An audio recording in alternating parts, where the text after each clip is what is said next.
Shalom. Shalom. Greetings in the name of Jesus. Salam dalam nama Tuhan Yesus. This is today's inspiration from Galatians 2:20. Inspirasi hari ini dari Galatia 2 ayat 20. I have been crucified with Christ, and it's no longer I that live, but Christ living in me.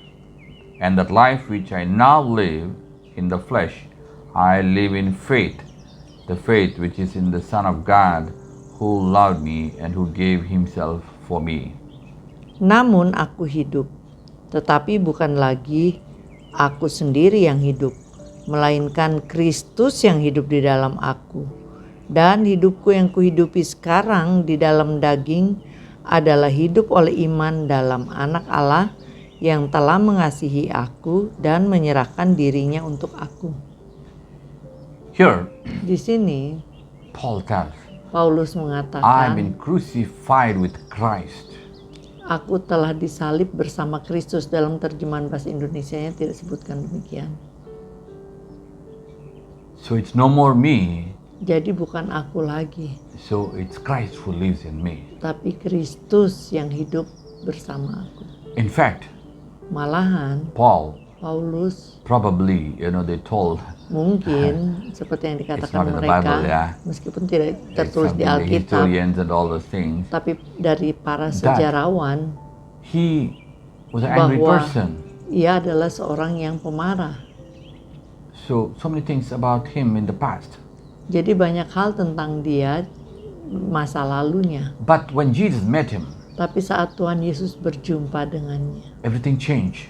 semuanya berubah. He got crucified with Christ Ia tersalib bersama Kristus and became a new creation. dan lahir menjadi ciptaan yang baru. We are also baptized, Kita pun dibaptis, crucified in Christ. We die, disalibkan, mati bersama Kristus, and then we come back as a Dan new kita creation. datang sebagai ciptaan yang baru.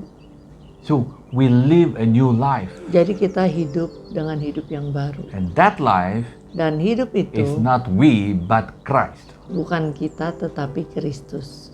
Hallelujah. Haleluya. So if Christ lives in you, Jadi kalau Kristus hidup di dalammu, Jesus said, Tuhan Yesus mengatakan, I have overcome this world. aku telah mengalahkan dunia ini. You can also overcome this world. Maka demikian pun engkau mampu mengalahkan. But many times Tapi we seringkali, don't allow Christ to operate.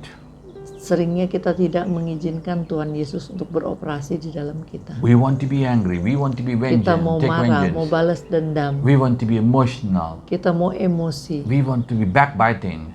Kita mau menusuk dari belakang. Kita mau salah-salahin orang. All the characters which Christ doesn't Semua have. karakter-karakter yang tidak dipunyai Tuhan Yesus. This is what it is.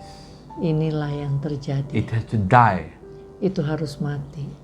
Sometimes Kadang-kadang People that's orang-orang the children of God. yang adalah anak-anak Allah, They call themselves children of God, mereka menyebut dirinya anak but Allah, never change. tapi tidak pernah berubah. Why?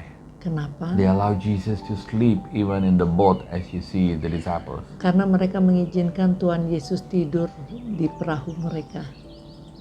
Let Christ live in you. Biarlah Kristus hidup di dalam. Let your character, Biarlah karakter. your accusations, your nature, Engkau yang suka your menuduh your orang, behavior, kelakuanmu, your emotions, emosimu, your way of blessing other people, dan cara engkau memberkati orang. let it change. Biarlah itu semua berubah. Hallelujah. Haleluya. Shall we pray? Mari kita berdoa. Father, we come to the name of Jesus. Bapa, kami datang dalam nama Tuhan We Yesus. thank you for Jesus, Kami mengucap syukur untuk Tuhan who Yesus died for us yang telah mati bagi kami and who lived through us. dan telah hidup melalui kami. As Jesus overcame, Karena Tuhan Yesus sudah datang, let him overcome everything in our life too. biarlah ia juga mengalahkan hal-hal dalam kehidupan kami yang tidak berguna. We commit everyone into your hands. Kami serahkan semua orang ke dalam tangan. In the name of Jesus we Demi pray. nama Tuhan Yesus kami berdoa. Amen. Amen. Amin. God bless you. God bless Tuhan Yesus you. memberkati.